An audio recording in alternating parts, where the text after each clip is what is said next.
رمضان مرحبا، رمضان رمضان المبارک بڑا ہی بابرکت اور مبارک مہینہ۔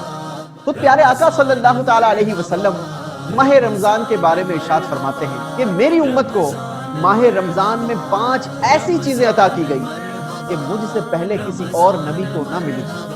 وہ 5 چیزیں کیا ہیں؟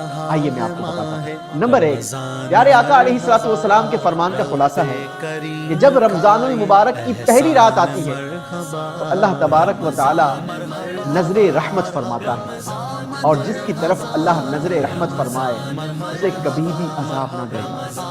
نمبر 2، شام کے وقت روزے دار کی منہ کی بو اللہ کے نزدیک مشک کی خوشبو سے بھی بہتر ہے۔ نمبر 3، فرشتے ہر دن اور رات دعائیں مغفرت کرتے رہتے ہیں۔ نمبر 4، اللہ تبارک و تعالی جنت کو حکم فرماتا ہے کہ میرے نیک بندوں کے لیے مزین ہو جا، آراستہ ہو جا، سج جا، سور جا، ان قریب وہ دنیا کی مشقت سے میرے گھر اور کرم میں رحمت پائیں گے۔ اور نمبر 5، جب ماہ رمضان کی آخری رات آتی ہے اللہ تبارک و تعالی سب کی مغفرت فرما دیتا ہے۔ اس ماہ مبارک میں خوب خوب عبادت کر کے اپنے رب کو راضی کرنے والے کام کیجیے۔ اللہ ماہ رمضان کے صدقے ہماری مغفرت کرے۔